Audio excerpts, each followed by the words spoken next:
성남 호텔 스캔들, 생소하실 수도 있겠습니다만 성남에 있는 한 호텔 의혹 그리고 분당 리모델링 의혹도 불거지고 있습니다. 잠시 후에 전해드리죠.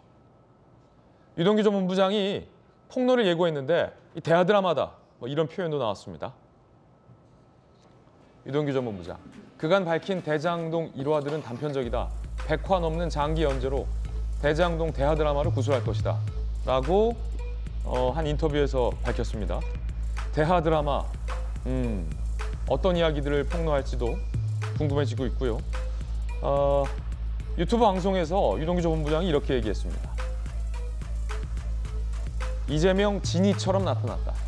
2009년 분당 아파트 리모델링 추진 당시 지역구 의원들의 문전박대. 그때 이재명 알라딘의 지니처럼 나타나 램프의 요정이죠. 의원들을 만나게 해주고 토론회도 열게 해주었다라고 주장을 했습니다. 리모델링 관심 없어 2010년 성남시장 선거 위에 표심 공략이 필요했던 시기였다라고도 주장했습니다.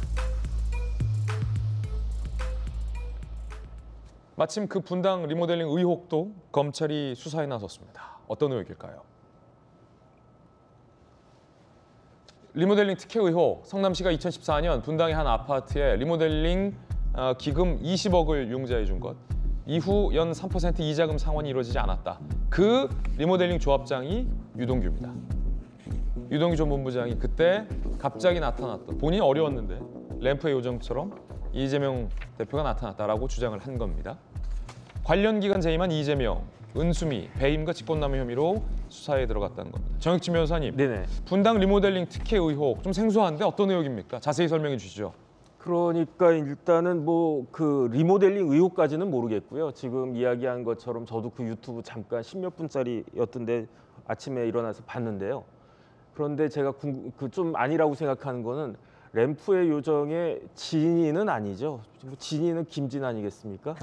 진이는 아니고 한 뭐 제니 정도 되지 않을까 그 생각은 들고요. 제가 뭐 소원은 못 들어드립니다. 네, 2009년도에 두 사람이 처음 만났어요. 그때는 그 유동규 씨가 뭐였냐면 그 성남에 있는 무슨 아파트 단지의 리모델링 추진 조합장이었어요. 근데 그때 이제 이재명 대표는 뭐였냐면 정치 지망하는 변호사였던 거죠. 그래서 그때는 유동규나 뭐 이재명이나 서로 그냥 비슷하게 나이도 뭐 큰 차이 안 나고 그러니까 동격으로 생각을 갖다가 했는데 2010년도에 어떤 일이 벌어지냐면 이재명 대표가 성남시장이 돼요. 성남시장이 되자마자 이재명 대표가 유동규 씨를 성남의 도시개발공사의 전신인 시설관리공단의 기획본부장으로 임명을 해요. 그다음에 2014년이 되니까 또 재선하잖아요.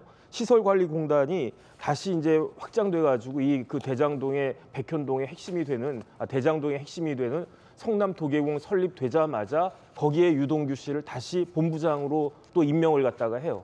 그다음에 2018년도에는 경기도지사가 되지 않았습니까? 그러니까 경기도지사인 이재명 대표가 유동규 씨를 그렇게 많은 사람들이 되고 싶어했던 뭐 황교익 씨나 누구나 다 그렇게 되고 싶어했던 경기관광공사 사장으로 유동규를 임명을 갖다가 해요. 그러니까 제가 봤을 때 이 작년까지만 하더라도 유동규 씨 입장에서는 옛날에는 동격이었는데 이재명 대표는 하늘 같은 보스다. 그래서 저 보스를 위해서 내가 무슨 짓을 하겠다. 내가 진짜 뭐 이상한 것도 먹고 내가 뭐 뭐래도 다 하겠다라고 생각을 갖다 했었는데 지금 제가 그 유튜브를 갖다가 봤더니 다시 과거로 돌아간 것 같아요. 2009년도로.